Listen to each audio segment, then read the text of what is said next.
नमस्कार friends, library science में अभी जो सीरीज करंट में हम लोग चला रहे हैं, जल्दी ही राजस्थान लाइब्रेरियन थर्ड ग्रेड की भी चलाएंगे। तो आज जो सीरीज है ये आपकी नवोदय विद्यालय की है। क्वेश्चंस जैसे सभी कंपटीशन में एक जैसे ही पूछे जाते हैं, काफ़ी कुछ सिमिलरिटी होती है, थोड़ा बहुत चेंज होता है। मैं तो बार बार यही बोलता हूँ आप लोगों से, सिलेबस पे भी ध्यान मत दीजिए, अब तैयारी रखिए, किसी भी कंपटीशन में देना पड़ जाए तो आप लोगों को प्रॉब्लम ना हो। सेकेंडरी कहीं कहीं क्वेश्चंस आप लोग बोलते हैं आउट ऑफ सिलेबस। रीजन ये होता है कि क्वेश्चन पेपर जो बनाने वाला है उसको उतने चैप्टर से क्वेश्चन से ज़्यादा नहीं बन पाते हैं, तो दूसरी जगह से उसको लेकर के टारगेट पूरा करना होता है। तो चैनल पर अगर नए हैं तो सब्सक्राइब, लाइक, शेयर, सब्सक्राइब करके बेल आइकन प्रेस कर लीजिए। शुरुआत करते हैं आज की वीडियो का। Dublin core Meta data consist of. Dublin core Meta data में कितने तत्व होते हैं? तो डबलिन कोर मेटा डाटा में 12 तत्व नहीं होते हैं। ठीक फ्रेंड्स, इसका आंसर है 13 भी नहीं होते हैं और 14 भी नहीं होते हैं। सही आंसर है डी ऑप्शन है, इसमें 15 घटक होते हैं। और डबलिन कोर में कहाँ पर इस शुरुआत हुई थी? तो 1995 में डबलिन ओहियो में एक सेमिनार या कॉन्फ्रेंस के दौरान इनका वर्णन किया गया था। नेक्स्ट क्वेश्चन है, three card system was devised by. त्रिपत्रक प्रणाली का निर्माण किसने किया था? तो राइट आंसर है नीना ई ब्राउन। कई बार ई नीना ब्राउन भी लिखा हो जाता है, नैना भी हो जाता है, तो कंफ्यूज करता है। जमीन रंगनाथन नहीं है, भट्टाचार्य नहीं है, पीटर फेयर इसका आंसर नहीं है। नेक्स्ट क्वेश्चन है, पत्रक प्रणाली के 3 कार्ड कौन कौन से होते हैं फ्रेंड्स? पंजीयन पत्रक या रजिस्टर कार्ड, जांच पत्रक या चेक कार्ड, और तीसरा क्लासिफाइड कार्ड होता है। The book prolegomena to library classification is written by. पुस्तक प्रोलोगोमिना टू लाइब्रेरी क्लासिफिकेशन किसके द्वारा लिखी गई है? तो फ्रेंड्स ये लिखी गई है डीवी के थ्रू नहीं है, मिल्क नहीं है, डब्ल्यू.सी. बर्विक CS भी नहीं है। इसका right answer doctor S.R. Ranganathan.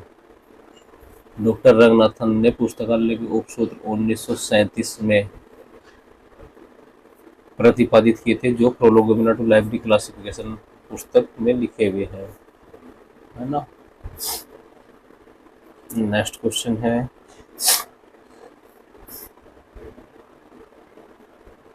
The network topology in विच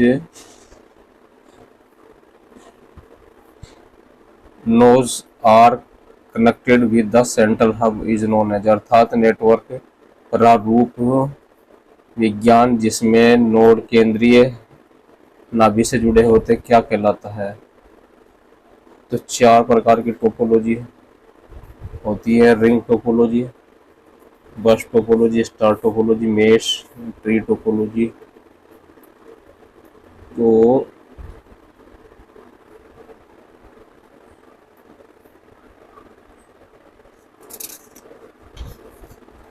इसमें राइट आंसर है हमारा बस टोपोलॉजी नहीं है, स्टार नहीं है, मेश नहीं है, रिंग टोपोलॉजी है।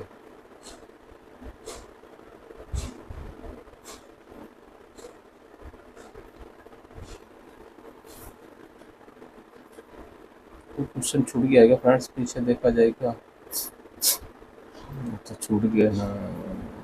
नेक्स्ट क्वेश्चन है, the term information literacy concern with the Paul Zurkowski. पद इंफॉर्मेशन लिटरेसी कभी कभी पूछ लिया जाता है, इंफॉर्मेशन लिटरेसी पद किसने गढ़ा था? तो पॉल ज़ेरोबस्की ने गढ़ा था।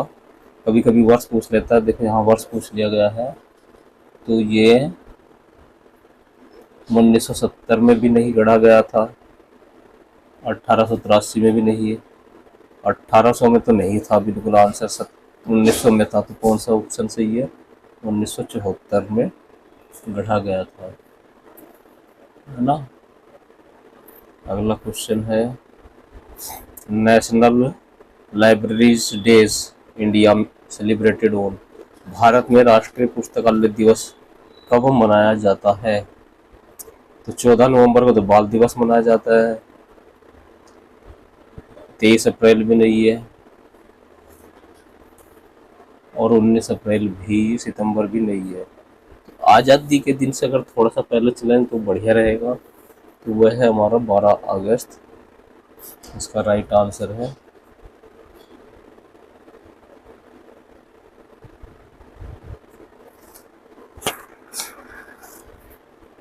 नेक्स्ट क्वेश्चन है,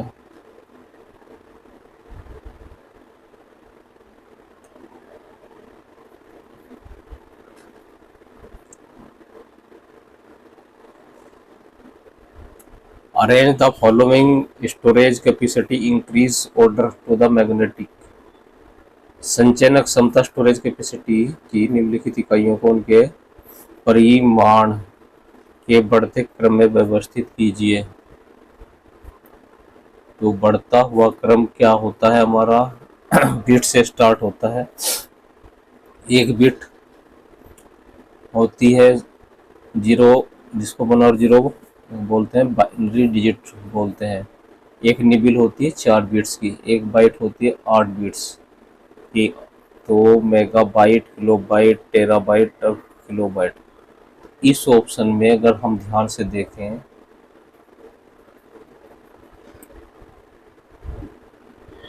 1 किलोबाइट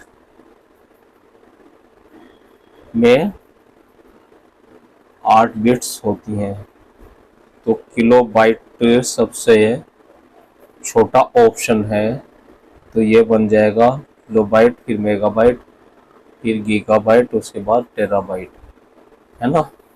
तो इस तरह से हम क्वेश्चन बना सकते हैं कि छोटी इकाई कौन सी होती है। तो सबसे पहले ये है, बाकी 3 पे सोचने की ज़रूरत नहीं है।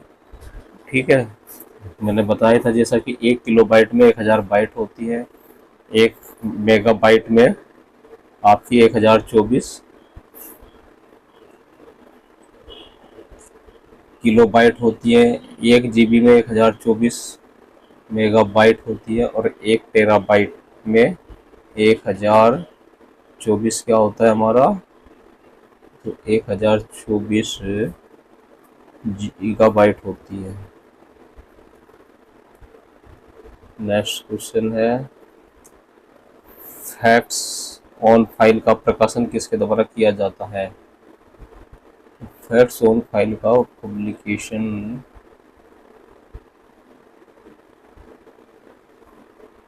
किया जाता है हमारा RR ब्राउकर नहीं है, ऑक्सफोर्ड नहीं है, facts on file newspaper service नहीं है, ये कंफ्यूज कर सकता था। तो ऑप्शन है HW विल्सन। और इस कंपनी की स्थापना कब हुई थी? 1898 में हुई थी, HW विल्सन की स्थापना। नेक्स्ट क्वेश्चन है, part J NCC 5th edition deals with. संस्करण 5 का भाग जे किससे संबंधित है? कोलन की मेन क्लास पूछ रहा है। क्लासिफाइड कैटलॉग कोड जे किससे संबंधित है? तो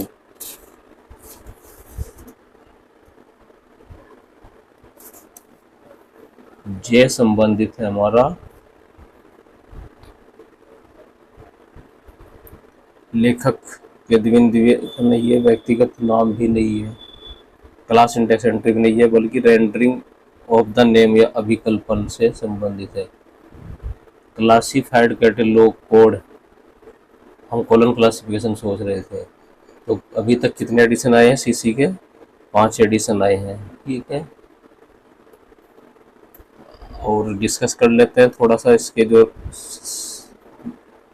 भाग हैं क्लासिफाइड कैटलॉग कोड के 5 एडिशन के। तो पार्ट ए है इंट्रोडक्शन, बी है कैनन ऑफ कैटलॉगिंग, सी है जनरल नोमेटिव प्रिंसिपल्स, डी है इवेल्युएशन ऑफ कैटलॉगिंग, ई है रिकॉर्डिंग, एफ है टर्मिनोलॉजी, जी है कन्फ्लिक्ट ऑफ ऑथरशिप, एच है नेम ऑफ पर्सन, जे था हमारा रेंडरिंग ऑफ नेम्स। ठीक है फ्रेंड्स, अगला क्वेश्चन है, the electronic version of DB decimal classification is known as, दशमलव वर्गीकरण का इलेक्ट्रॉनिक संस्करण किस नाम से जाना जाता है? आजकल ये क्वेश्चन बहुत पूछा जाने लगा है। तो वो जाना जाता है हमारा, इलेक्ट्रॉनिक डीबी नहीं है, वर्चुअल भी नहीं है, ऑनलाइन डीबी भी नहीं है, तो वो जाना जाता है, क्या बचता है फिर, डीबी डेसिमल का ऑनलाइन संस्करण को जाना जाता है तो वेब डीबी के नाम से जाना जाता है। वेब डीबी कब आया था? सन 2000 में आया था। ठीक है फ्रेंड्स। और डीडीसी का जो फर्स्ट इलेक्ट्रॉनिक संस्करण है वो 1993 में आया था, जिसको इलेक्ट्रॉनिक डीबी के नाम से जाना जाता था। सेकेंड एडिशन अगस्त 1996 में डीबी फॉर विंडो के नाम से आया था, लेकिन करंट में जो है डीबी का जो संस्करण है वो वेब डीबी के नाम से जाना जाता है। Rajasthan public library was enacted इन, राजस्थान सार्वजनिक पुस्तकालय अधिनियम कब अधिनियमित किया गया था? 2 में नहीं किया गया था, 9 में नहीं किया गया था, 3 में नहीं किया गया था। राइट आंसर है हमारा 6, 2006 में राजस्थान पुस्तकालय अधिनियम पारित हुआ था। और 2009 में क्या था? ये वाला छत्तीसगढ़ है।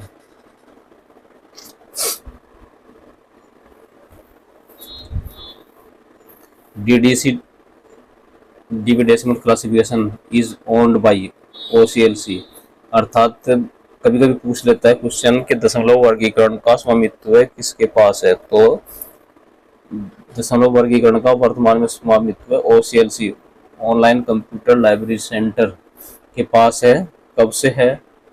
तो फ्रेंड्स ये है 1988 से इसके पास है। और ओसीएलसी की स्थापना कब हुई थी? तो 1967 में हुई थी। उस समय क्या नाम था ओसीएलसी का? ओहियो कॉलेज लाइब्रेरी सेंटर था। CODEN is related to, CODEN किसका संबंध है? तो कोडेन के साथ किसका संबंध है? पुस्तक का नहीं है, रिपोर्ट का नहीं है, गृह साहित्य का नहीं है, वो है हमारा धारावाहिक या सीरियल्स या पीरियोडिकल्स का संबंध है। नेक्स्ट क्वेश्चन है, which of the following is not an interchangeable with user education, निम्नलिखित में से कौन सा उपयोगिता शिक्षा के साथ अंतर परिवर्तनीय नहीं है? तो ये इसका जो आंसर है वो हमारा पुस्तकालय निर्देश नहीं है, पुस्तकालय अभिमुखीकरण नहीं है, बिब्लियोग्राफिक इंस्ट्रक्शन नहीं है। राइट आंसर हमारा डी ऑप्शन है, लाइब्रेरी एथिक्स या पुस्तकालय आचार शास्त्र। अगला क्वेश्चन है, ई ज्ञान कोश was a national depository implemented by, राष्ट्रीय निक्षेपागार ई ज्ञान कोश का अनुपालन किसके लिए किया जाता है? तो यूजीसी के लिए नहीं है, एनआईसी के लिए नहीं, ये किया जाता है इग्नू के लिए। इग्नू का पूरा नाम आप लोगों को पता ही है, Indira Gandhi national open university. इसकी स्थापना कब हुई थी? तो 1985 में स्थापना हुई थी। नेक्स्ट क्वेश्चन है,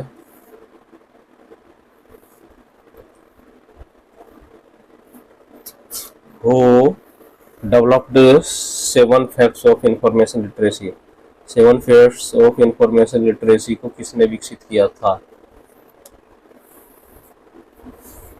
तो डेविड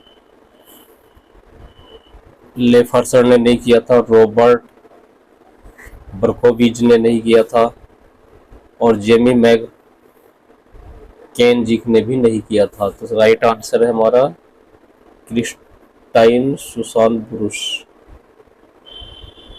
नेक्स्ट क्वेश्चन है, need theory is given by, अर्थात आवश्यकता का सिद्धांत किसने प्रतिपादित किया था? तो रंगनाथन आंसर नहीं है, ड्रूकर फ्योल भी नहीं है, मोस्लो है। 1943 में मास्लो ने नीड थ्योरी को दिया था।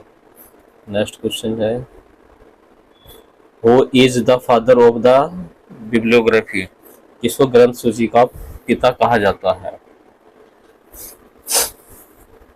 तो पाल आउटलेट नहीं है, जेसी ब्रूनट भी नहीं है, एसी फास्केट भी नहीं है, वो आंसर है हमारा कोनार्ड गेसलर को ग्रंथ सूची का फादर कहा जाता है। और ग्रंथ सूची को हम कितने तरह से डिवाइड कर सकते हैं? तो 3 तरह से डिवाइड कर सकते हैं, जैसे नेशनल बिब्लियोग्राफी, सब्जेक्ट बिब्लियोग्राफी और ट्रेड बिब्लियोग्राफी। अगला क्वेश्चन है symbol L time isolate of the colon classification 6th edition represents.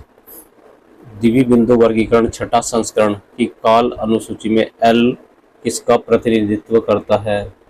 तो फ्रेंड्स, हमने पहले भी जैसा कि बताया था आपको कि उसमें टाइम के 2 स्तर होते हैं, T1 T2। तो हम T1 की बात कर रहे हैं जो लगभग 200 साल का होता है।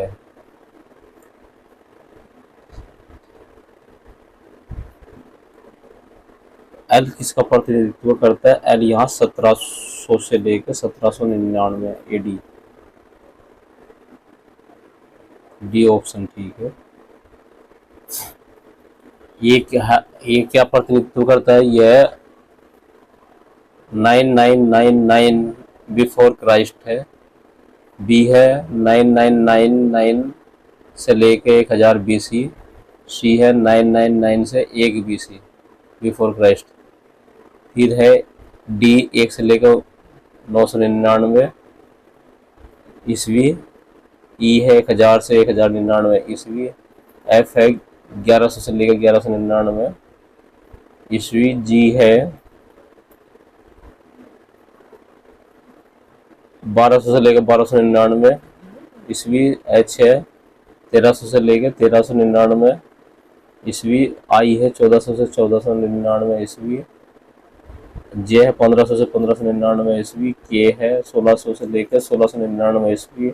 एल है 1700 से लेकर 1799 ईस्वी। एम है 1800 से लेकर 1899 ईस्वी। एन है 1900 से लेकर 1999 ईस्वी।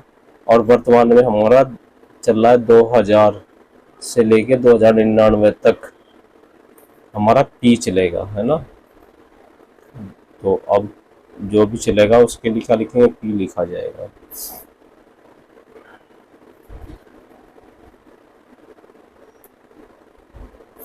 What is the process transforming software program from the storage media to the hard disk?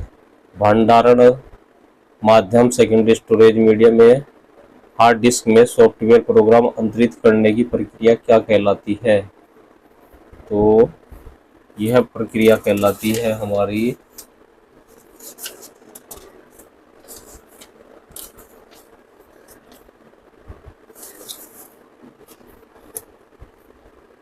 Download तो नहीं कहलाएगी, अपलोड भी नहीं कहलाएगी, स्टोरेज भंडारण भी नहीं कहलाएगी, बल्कि इंस्टॉलेशन कहलाएगी। राइट आंसर हमारा सी ऑप्शन है।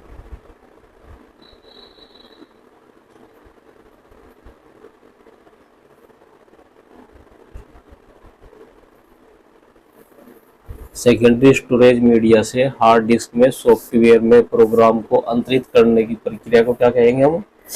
तो इसको हम इंस्टॉल करना कहलाएंगे। और जब कोई डॉक्यूमेंट या इमेज आदि हम अपने कंप्यूटर में सेव करते हैं तो उसे क्या कहते हैं? डाउनलोड कहते हैं।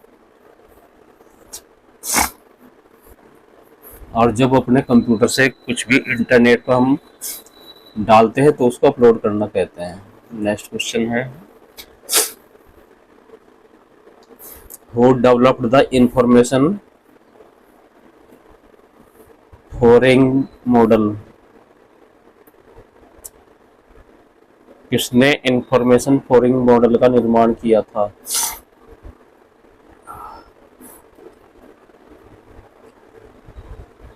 तो वो किया था हमारा स्टुअर्ट कार्ड, HEI और पीटर पीटर फ्योली ने। बी ऑप्शन इसका गलत है, सी और डी गलत है, ए सही है। इन the year classification research group CRG was founded in England. किस वर्ष इंग्लैंड में वर्गीकरण समूह CRG की स्थापना की गई थी?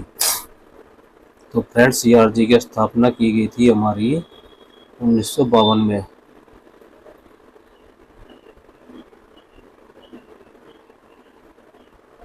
नेक्स्ट क्वेश्चन देखते हैं।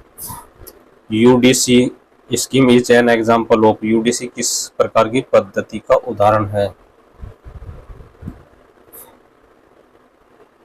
तो UDC है हमारा इनुमरेटिव वर्गीकरण नहीं है, रिजिड फेस्टेड क्लासिफिकेशन नहीं, ऑलमोस्ट इनुमरेटिव क्लासिफिकेशन है, बल्कि यह है ऑलमोस्ट फेस्टेड क्लासिफिकेशन अर्थात लगभग पक्षात्मक पद्धति है। डी ऑप्शन ठीक है।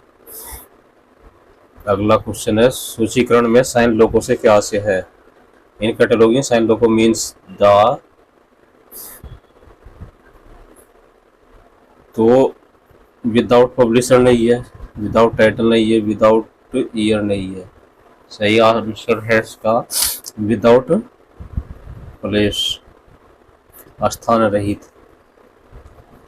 Operating system was developed by the Google for mobile phone is called.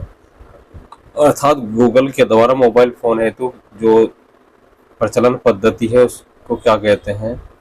तो ओपेरा भी नहीं है, एप्पल नहीं है, लाइनेक्स नहीं है, कंप्यूटर का है, मोबाइल के लिए एंड्रॉइड फोन है ना, आता ना लिखा हुआ एंड्रॉइड फोन।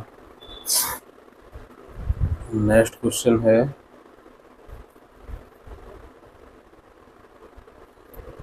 और एंड्रॉइड का वर्तमान में कौन सा संस्करण चल रहा है? तो 9 पाई चल रहा है, 2018 में जिसे रिलीज किया गया था। DBS क्या है? What is DBS? तो DBS is a application software, system software नहीं, इंटरनल स्टोरेज नहीं, ना ही एक्सटर्नल स्टोरेज।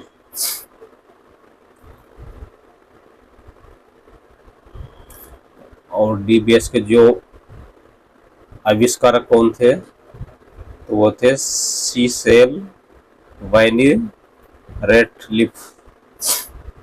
नेक्स्ट क्वेश्चन है which one of the following is the regarded as the supplement to all reference sources. निम्नलिखित में से इसे सभी प्रकार के संदर्भ स्रोतों का पूरक समझा जाता है? तो जीवनी तो केवल जीवन के बारे में देगी, डायरेक्ट और संस्था के बारे में, भौगोलिक क्षेत्र नहीं है। राइट आंसर है हमारा इंसाइक्लोपीडिया। नेक्स्ट क्वेश्चन है encyclopedia Britannica ceased the print publication in the year.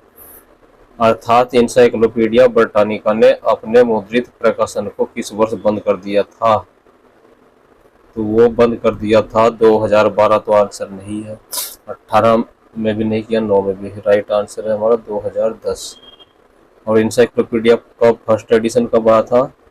तो 1768 में इसका फर्स्ट पब्लिकेशन आया था।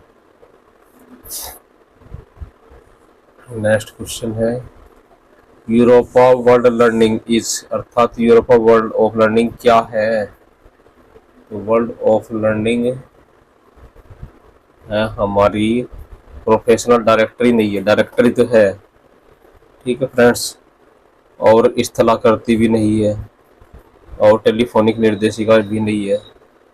तो क्या है यह? तो वर्ल्ड जैसे लर्निंग से हम लोग निकाल सकते हैं वर्ल्ड ऑफ लर्निंग। लर्निंग मतलब शिक्षा, और शिक्षा कहाँ मिलती है? तो संस्था में मिलती है, यानी कि इंस्टीट्यूशनल डायरेक्टरी या संस्थात्मक निर्देशिका है। कभी कभी क्वेश्चन हम अगर नहीं भी याद हो तो थोड़ा सा दिमाग पे प्रेशर देकर सोच के आंसर हम सही कर सकते हैं।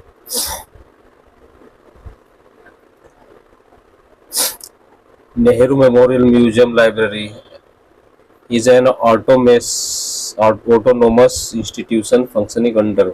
नेहरू म्यूजियम लाइब्रेरी पुस्तकालय एक स्वायत्तशासी संस्था है जो किसके अंतर्गत कार्य करती है?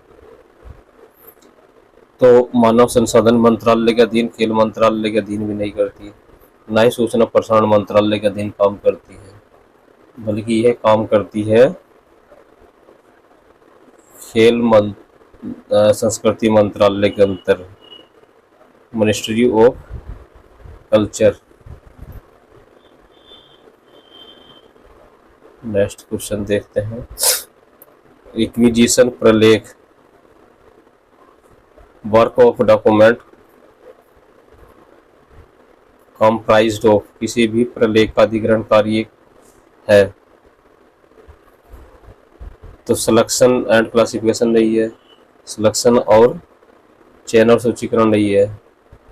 प्रलेख का अधिग्रहण तो अवाप्ति का कार्य होगा ना, चयन का तो मतलब नहीं है संदर्भ से होगा। तो इसमें क्या होगा, एक्विजिशन में हम पहले किसी डॉक्यूमेंट का सिलेक्शन करेंगे यानी चयन करेंगे, फिर उसको खरीदेंगे और लास्ट में परिग्रहण या एक्सेस नहीं करेंगे। डी ऑप्शन ठीक है।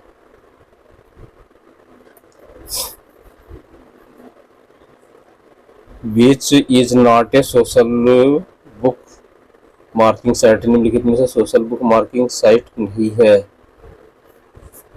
तो सोशल बुक मार्किंग जो साइट नहीं है, डिग नहीं है, डेलेसिस नहीं है, फेसबुक नहीं है, वह हमारी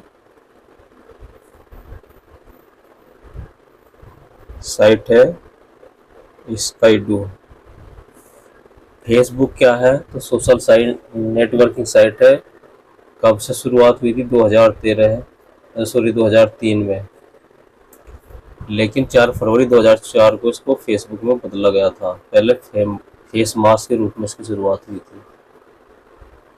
संस्थापक कौन थे फेसबुक के, पूछ लिया जाता है दोस्तों। तो जुकरबर्ग है।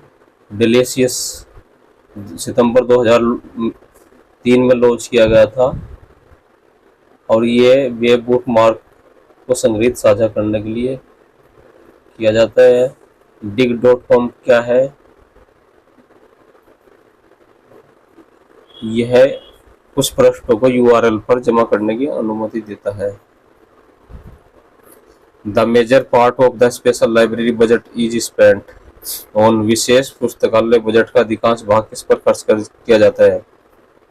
तो बिल्डिंग पर हम अधिकांश बजट किसी भी लाइब्रेरी में नहीं करते हैं, फर्नीचर पर भी अधिकांश नहीं होता, क्योंकि लाइब्रेरी स्पेशल है तो वहाँ रिसर्च पर जोर दिया जाता है, तो बुक्स पे नहीं करेंगे। सही आंसर इसका रहेगा हमारे पास पीरियोडिकल या पत्रिका पे स्पेशल लाइब्रेरी में ज़्यादा खर्च करते हैं, रिसर्च पेपर होते हैं उनके ही ऊपर ज़्यादा खर्च किया जाएगा।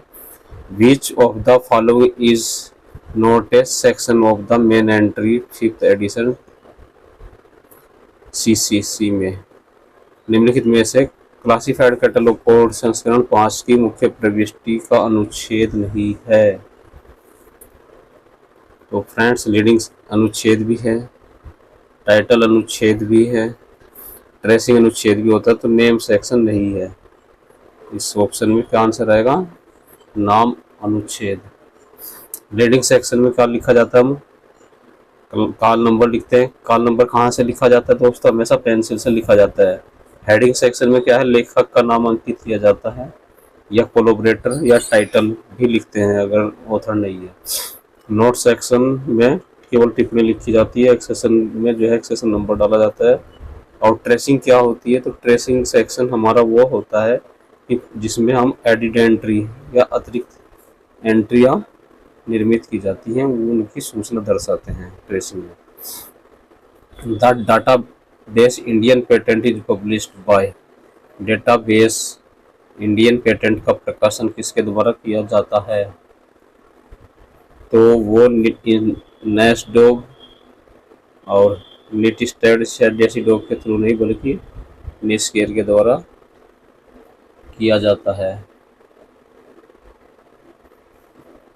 और निस्केयर सन 2002 में नाम बदल गया था, उससे पहले 2 संस्थाएं थी, निस्कॉम और इंसडॉग, जिनको मिला करके निस्केयर नाम दिया गया था। Contents by journals is an example of, तो कंटेंट बाय जर्नल किसका उदाहरण है, तो SDI का नहीं है, DDS का नहीं है, ट्रांसलेशन का नहीं है, यह करंट अवेयरनेस सर्विस, चयनित सामयिक सूचना है ना। उसका ये कंटेंट्स है CS का। नेक्स्ट क्वेश्चन है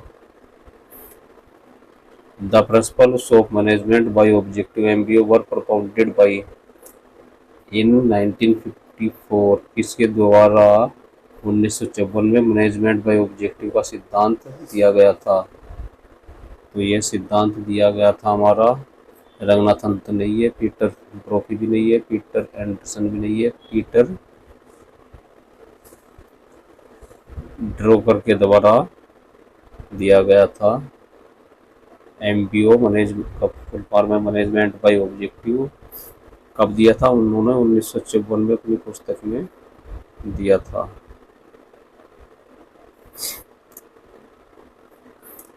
national knowledge resource consortium NKRC was established in. National knowledge resource संघ NKRC कब स्थापित किया गया था?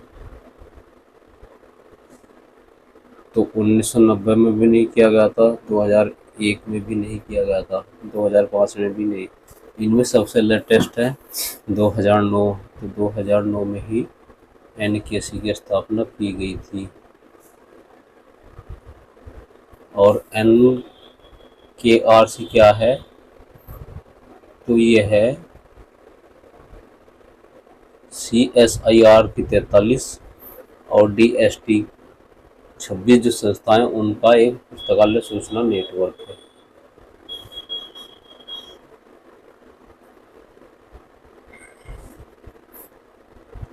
The delivery of books act was enacted in the year. पुस्तकालय प्रदाय अधिनियम कब अधिनियमित किया गया था? डिलीवरी ऑफ बुक्स एक्ट 1867 नहीं है, 1964 भी नहीं है, 1951 भी नहीं है, तो ये 1954 है।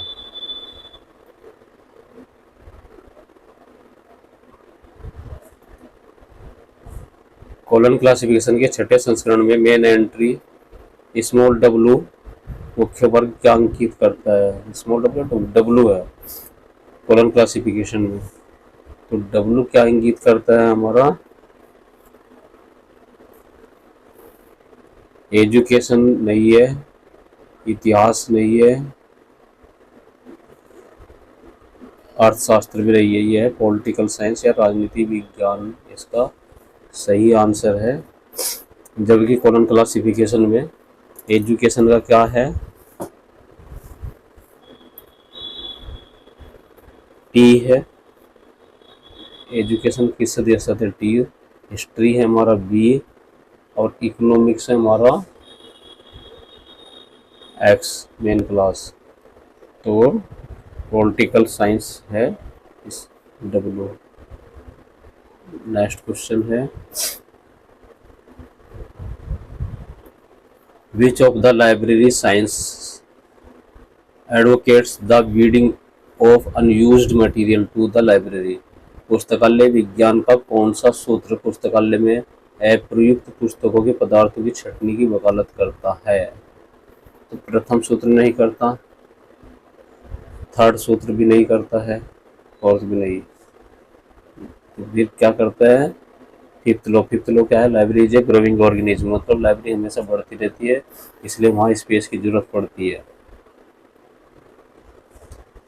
तो स्पेस बनाने के लिए हमें छंटनी करनी पड़ेगी। National book trust NBT is an autonomous organisation functioning under the agency. NBT एक स्वायत्त संस्था है जो वर्तमान में किसके अंतर्गत कार्य करती है? तो वर्तमान में यह मिनिस्ट्री ऑफ फाइनेंस में तो है ही नहीं, योजना आयोग की भी नहीं है, सूचना प्रसारण मंत्रालय की भी नहीं है। तो वर्तमान में किसके अंदर काम करती है? तो यह मिनिस्ट्री ऑफ HRD मानव संसाधन विकास मंत्रालय के अधीन काम करती है। नेक्स्ट क्वेश्चन है Indian library science abstract published by. Indian library science सारकरण जो है उसका प्रकाशन किसके द्वारा किया जाता है? इसका प्रकाशन आइटलिस के द्वारा नहीं किया जाता, इफला के द्वारा भी नहीं किया जाता, SIS के थ्रू भी नहीं, बल्कि इंडियन लाइब्रेरी साइंस की जो एसोसिएशन है उसी के द्वारा किया जाएगा। Indian association of special library and information centre IASLIC के through Indian science journals abstract यानी उसका प्रकाशन किया जाता है। आइसलीग का हेड ऑफिस कहाँ है? कोलकाता है। और किसके द्वारा इसकी स्थापना हुई थी? SL होरा के थ्रू इसकी स्थापना हुई थी फ्रेंड्स। कब? 3 सितंबर 1955 में आइसलीग की स्थापना हुई थी। तो आज की वीडियो का अंतिम क्वेश्चन था। किसी भी क्वेश्चन में डाउट हो या गलत हो सकता है कई बार मेरे बताने में या किताब में, तो हम लोग कमेंट सेक्शन में उसको हमेशा डिस्कस करते आए हैं, करते रहेंगे। फ्रेंड्स, अगर अभी तक चैनल सब्सक्राइब नहीं किया तो सब्सक्राइब कर लीजिए। धन्यवाद। मिलते हैं वीडियो में दूसरी जल्दी ही।